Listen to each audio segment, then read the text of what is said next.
number 3 overall pick for the Detroit Lions back in 2001, and president of the Harrington Family Foundation, Joey Harrington. Joey, what's up, buddy? How you doing? I'm all right. And yourself? I'm doing good, man. It's good to have you on the show.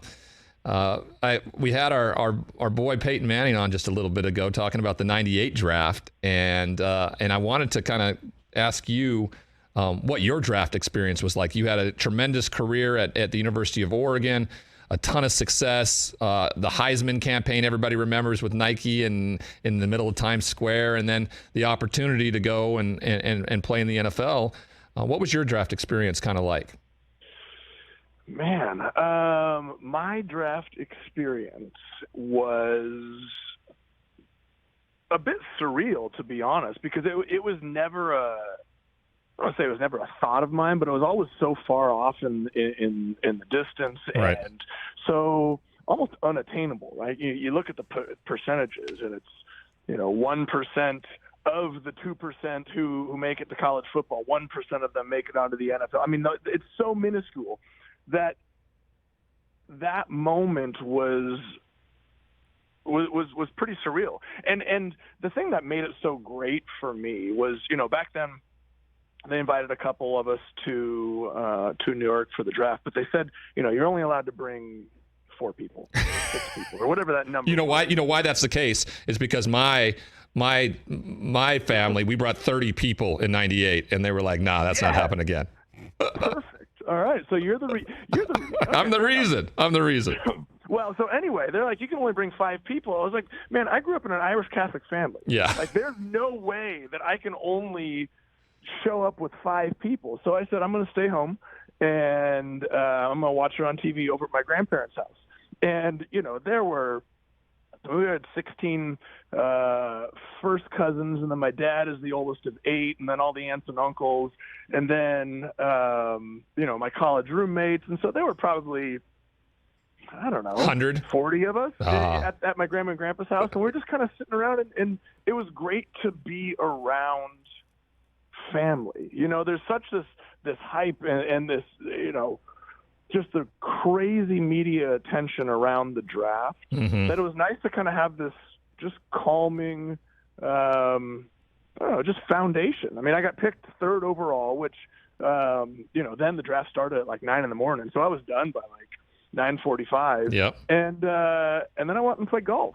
So, it was a pretty decent day for me. It's a great day. And watching that experience and seeing a lot of those experiences years later, it's something that I would have hoped I would have done and incorporated like my family and my hometown, something like that. And we always see things different in hindsight. And one of the things I wanted to talk to you about was, like, I didn't see this coming, right? What were you aware of the expectations that would come with being taken 3rd overall? Because I didn't fully understand. I just assumed, like, I went to Washington State. We did something no one had ever done. People thought I was going to be the next Bledsoe. I passed that, and now I'm just going to do the thing in San Diego. I mean, did you understand what the expectations were going to be being drafted 3rd overall?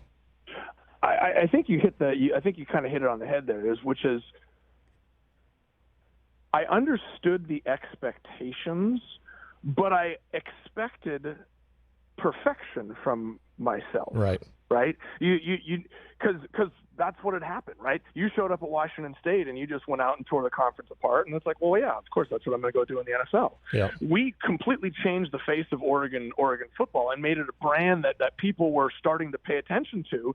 And I just said, yeah, sure, I'll go do that in Detroit. I mean, how perfect, take a franchise that had been struggling a little bit and we'll go remake the NFL. Well, so I showed up in Detroit. I'll never forget this. Walk off the jetway, kind of look around that first day, the day after I got drafted.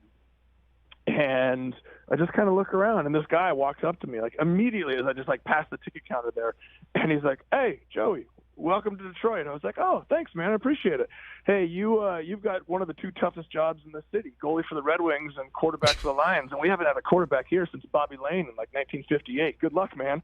And he tapped me on the back, and he just kept walking. I was like, all right, cool. But that attitude and that expectation absolutely existed from the moment we got drafted.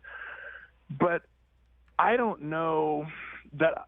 I don't know that I don't know. I definitely know that I didn't come into that locker room or that opportunity with the business mindset that is needed now. Right. It is truly a produce on the field or get the hell out of the way. Right. I'm still coming from that college idea of, hey, let's build camaraderie and let's, have team barbecues and we'll build this thing together from the ground up. And, and then people start looking at you like, man, we got millions of dollars tied up right now. Produce right now, or we're going to find somebody else to do it. And that had never been my reality before. And I think for some, I think that has become more understood now. Absolutely understood now. But people got to realize that this was that transition, when you and I were, kind of that let's call it 95 to 05, right? Kind of that transitional time before the NFL had truly become the massive, billion-dollar business that it is today, where you can stream everything and get instant access. There were still conversations on, if you picked a first-round quarterback, should you sit him for a year or two, or should they play right away? Like, those were still legitimate conversations. So I don't know that I was necessarily prepared for that aspect like you talked about. Would you have stood for that as the competitor that you were? I remember in that instance, like, there was nothing stopping me from being the starting quarterback from day one. Like, that would have been a failure if I didn't get to that position. See, I looking back, I think it would have been the opposite for me, right? What was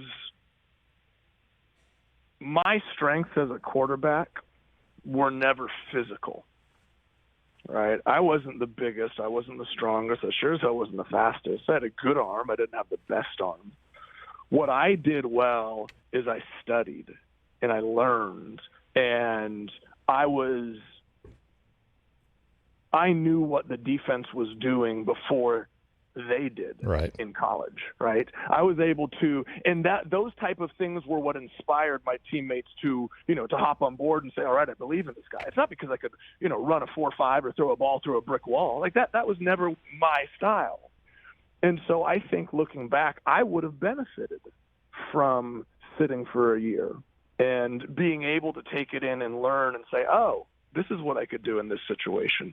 Or this is how NFL defenses are different than college football.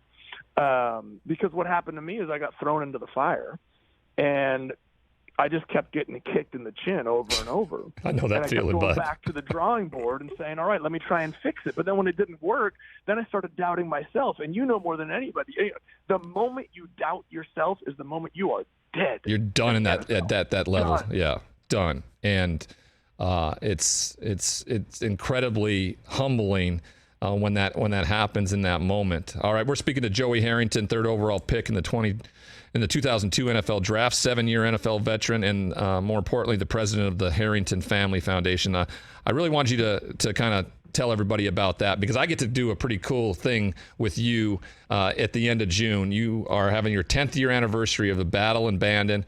Tell our audience about the foundation and the event that we're going to participate in.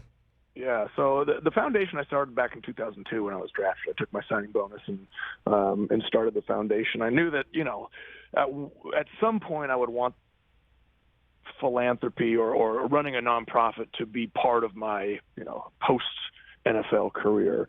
And, long story, as I retired and started to figure this thing out, I came up with the idea of, when people think of the foundation, they're going to think of me, and they're going to, I was a quarterback, and a quarterback is a position of leadership, and I'm from Oregon, and I left, and I've come back. And so I came up with the idea of what I call community quarterback scholarships, community leaders. And so what we do is we look for graduating high school seniors from the state of Oregon, and we give them 4-year college scholarships, so long as they continue their education in state. But our criteria has nothing to do with grades and test scores. It's financial lead and community leadership. We look for those students who have invested in their community at a young age, have an idea, put it into practice. And then we reward them with a 4-year college scholarship, and then a mentor from the community. I've put together a board of mentors that are truly experienced in all sorts of areas, whether it's healthcare, law, agriculture, entrepreneurship. And we give these students who frankly, whether it's financial access or geographical access, right? Rural versus urban, or neighborhood access, or we help open doors. Right. Because that's the thing, is like there are thousands of kids out there who have the financial resources to get a tutor after school, and they get a 4-point, and mom and dad know somebody on the board that opens a door, and then they get their scholarship back east, and they end up with a internship on Wall Street, and they're pushing a pencil for the next 20 years, making $250,000, right? But so many of our students, and so many of the people who truly are world changing, got a C in their high school English class, right? Because they didn't care about Henry David Thoreau, but they were passionate about social justice, or they were passionate about STEM, tech and science, and they want to use that to better their community. So we look for those students who've truly invested, and we open doors for them with finances and with mentorship opportunities. And the tournament that I've been doing for 10 years down at Bandon Dunes, the greatest golf resort in the United States, and yes, it did pass Pebble Beach a few years ago, is, how many times did you, Ryan, get invited to a golf tournament, when you were playing, 173 times a year you get an invite, and you end up showing up to a course where you don't know anybody, and you're playing a scramble, and it's 97 degrees, and you don't want to be there, and it's a 7-hour round because they jammed the course. I said, if I ever did a golf tournament, I'm going to make it fun, and I'm going to make it a course where they want to play,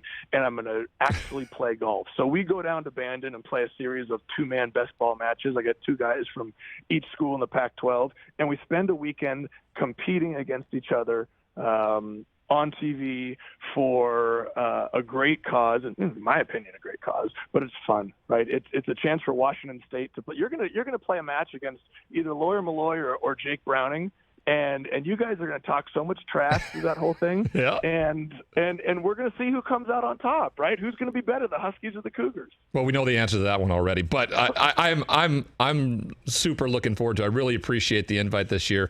Excited for that opportunity. Before we get you out of here, I gotta ask you about the draft and some of the quarterbacks. This year only one quarterback went in the top in the first round, Kenny Pickett to Pittsburgh. What do you think about that? And did these teams just not be impulsive and reach too high and put a lot of expectation on a kid, but now can maybe settle for him in a position that gives him a chance to be successful? I think it was an interesting combination of two things. One, there are a lot of quarterbacks, or I should say there aren't a whole lot of open, available quarterback positions, teams that are in super dire need of somebody, right? There are a few of them in the NFL right now. But I think that this year's quarterback class was such that these are the guys that may need a couple years to develop, right? Yep. These are the guys that may turn into those guys that once you sit and watch for a year or two, then you get put into the mix, right? Remember, people have talked a lot about Aaron Rodgers, right?